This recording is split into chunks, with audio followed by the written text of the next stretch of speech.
Guys, we just got to Osaka City. This is a big city in Japan. It's one of the big ones. And the feeling has totally changed. It's absolutely crowded. You saw when I arrived at the other cities, it wasn't that crowded, but here it's totally different.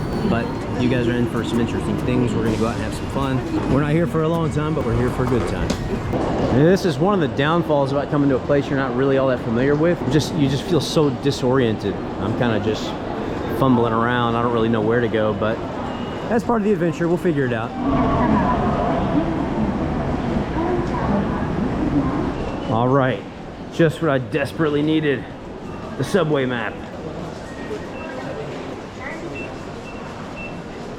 Well, just now, without a local's help, I would pretty much be screwed because I was looking at what I thought was the subway map, but the place I needed to go was not there. And I asked the local guy, and he said, oh, it's a different subway line, so I've got to walk all the way across the whole station. There's no way I would have known that. So the people here are very, very friendly and helpful.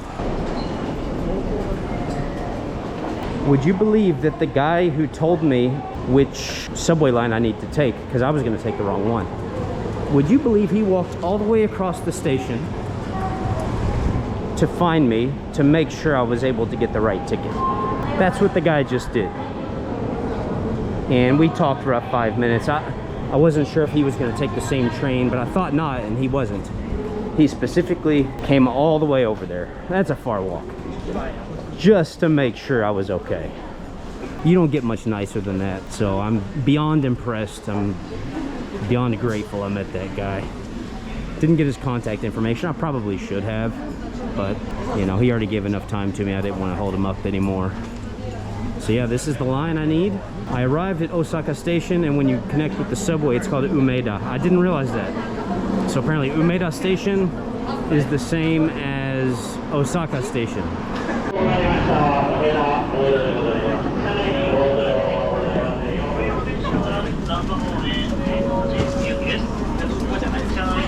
It's kind of interesting because these days in China you hardly see any foreign travelers, but here in Japan I've seen so many.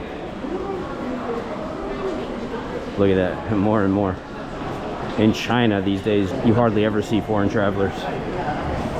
Okay, we are at Namba station, and this is an area known as Dotombori. As you'll see very soon, it's very popular amongst travelers. It's kind of exciting. There's tons of people out, tons of street food. It's the typical, you know, gaijin place to come, but a ton of locals and even Japanese travelers come here as well. Turn off the street, and here's the main drag as far as the pedestrian street. Already you can get an idea of what it's going to be like at night. Everything's going to light up. It's going to be crazy out here.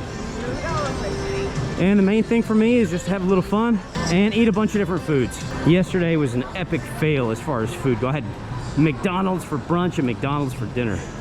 That's just unacceptable. So tonight we're gonna go all out on some Japanese food. And of course, here's the famous crab of Dotombori. Once you see that, you'll never forget it. I've been here about twice before, but it's been a long time ago. And you've got international travelers literally from all corners of the globe here.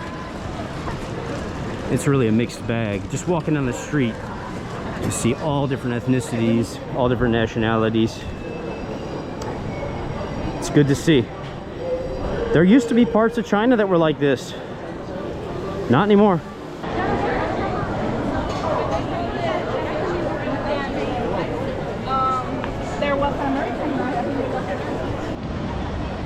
You got these bridges that cross the river, and it makes for some amazing scenery.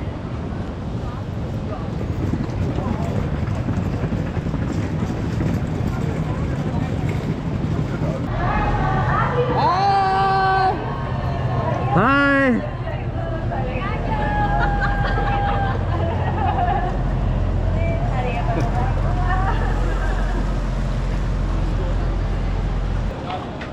Here we are still in the same general area, but out of the busiest part. But as you can see, there's still a lot going on back here.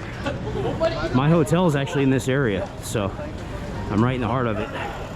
All right, after many a wrong turn, I'm finally here. This should have been a 10-minute walk. It took me damn near an hour. So here's my Osaka hotel room.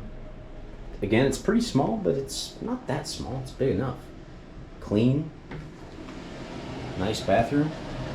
And right near the action. Right near the action. And I'm paying about 40 bucks a night for this. So not a bad deal, especially considering the city and the location in the city.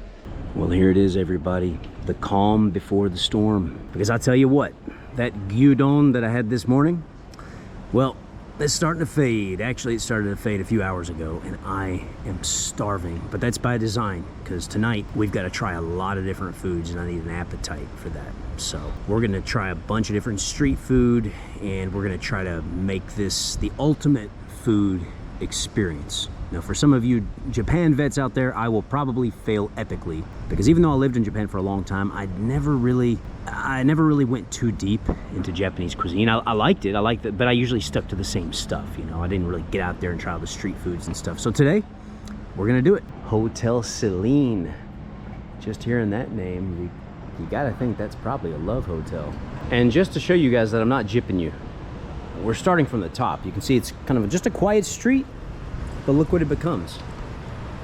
It becomes Dotombori Pedestrian Street, and that place is absolutely nuts. It's amazing how it changes, you know. On this side of the street, it's quiet and dead. On that side of the street, you've got people from every part of the globe. And I know I can find any kind of food I want here, so it's the perfect place for a food tour. And hopefully you guys find it entertaining. Found this little Japanese barbecue stand, and they've got Kobe beef. These are expensive. Look at that marbled beef. So, you know, me, I'm a blue-collar guy. I'm getting the Wagyu. But that ain't cheap. That little kebab right there is about $5. There it is, y'all. So let's try. Wow. A little bit sweet, salty, rare. Look at that. Bloody in the middle. It's good vibes out here, you know. It's you see people having a good time. Nobody's like absolutely like smashed and causing trouble. I mean, just everybody's smiling, everybody looks happy. Good vibes out here for sure.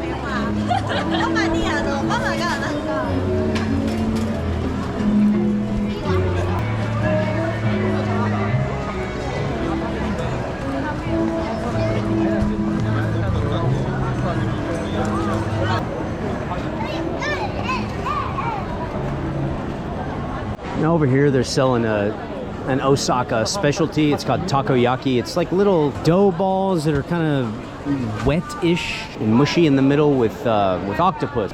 They're okay, but I'm not actually a big fan, and I think I'm gonna take a pass on it. I've had it so many times before, you know, and it's just not one of my favorites. It's definitely worth trying, but I'm gonna take a pass tonight and save the room in my tummy for the other stuff. I see you. I see you. Let's check out this bridge. Yeah. We saw it during the day. Let's see how it looks during the night. A foreigner's doing some street selling. That's interesting to see. Wow. You can see it's pretty lively here. Definitely, you know, it's the typical place where if you come to Japan, if you come to Osaka, you're definitely going to come here.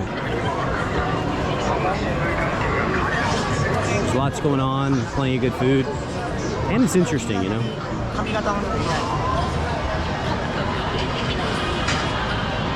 And if you watch a lot of Japan-related content or any movies about Japan, this is a really iconic place, and this scene right here in particular is very iconic. Some of you will know what you're looking at right now. There we go.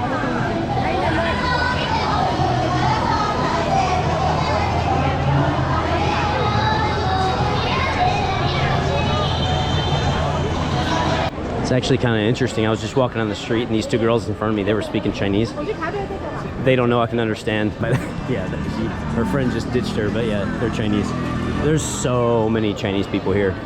Actually, the dude at my hotel, the worker there, he's a Chinese guy. And he was really, really nice. He's from Shandong province, and yeah, he's really cool. So we just came down from that way, and now we're gonna cross the street. It continues, the pedestrian street continues. Well, pedestrian slash vehicle street. It continues, but it looks quieter over here. And actually that's kind of what I want, because there's a lot of stuff over here, but it's kind of hard to get something to eat. Like I saw one place selling sashimi and sushi, and there was a line out the door. So probably over here, I'm guessing I'll be able to find more dining options where there's not such a huge crowd. Quite a few Vietnamese restaurants here. And here's one with an interesting name, Long Din.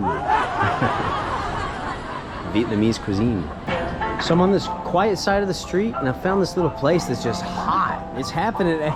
I mean, this place is awesome. It's full of people, it's small, but it's just, you know, it's crowded. It's obviously, they're doing something right. So I decided to pop in. Yeah, what's up? Decided to pop in, and I'm gonna just try a snack and have a beer. This guy's energy is just bringing customers in. He's so friendly and so funny and just such good vibes. Anybody that passes him, I mean, this guy's the reason I came in. And everybody else, they can't help. This guy's magnetic.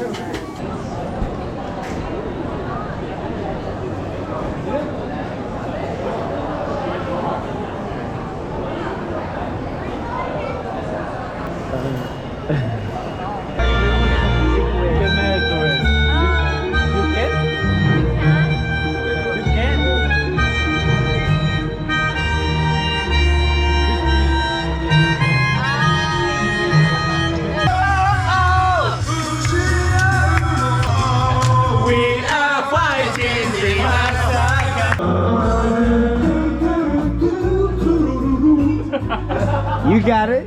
You got it.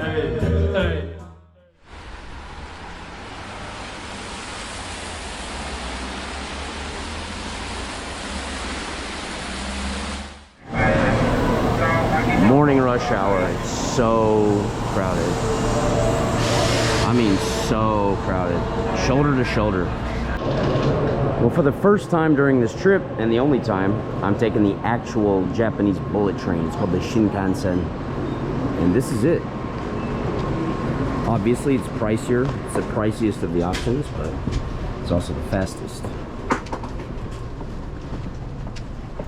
This is the Centrair Chubu Airport. Nagoya Airport, in other words. And it's pretty big, pretty nice. Extremely clean, quiet. And here in the airport, like many other places in Japan, like most other places in Japan, they've got recycling. And people actually do what they're supposed to. You can see that's all filled with just plastic bottles. If that was back in the West, people would just throw anything in anyone. They wouldn't care. But here they, you know, they actually do what they're supposed to. Here's a really cool shop. I'd like to buy one, but they're just a little bit pricey. It's almost $9 for one, but they're so realistic. I like the sashimi one. And look how realistic that is. Tuna. That's great.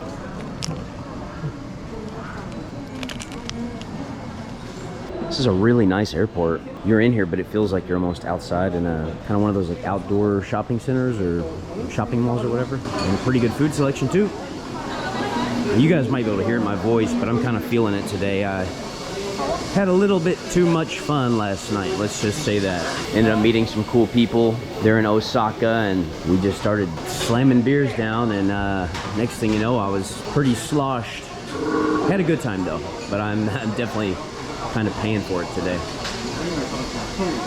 Well, as you guys know, last night I went to Osaka, and the plan was to do a big food extravaganza and eat everything I could possibly get my hands on. It didn't really play out that way, because like I said, I ended up meeting some new people, making some new friends, and we kind of just hung out in one spot. And that kind of ended the food tour. And then of course, as you saw after that, it was karaoke time, but I was having a blast. So I guess, you know, that's what it's all about.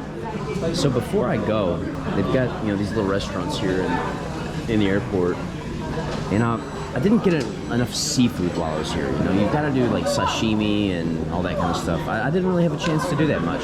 So I got this little tuna bowl, and there's rice underneath that, and of course some miso soup. One last little taste of Japan before I leave. And just like that, in the blink of an eye, it's what it feels like. The trip's over. It's amazing how quickly time passes. Boarding the flight now and back to China we go.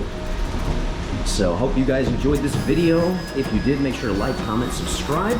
Look forward to hearing from you all in the comments section below. And if you would like to support the channel a little bit further, please check me out on patreon.com. Links in the video description below.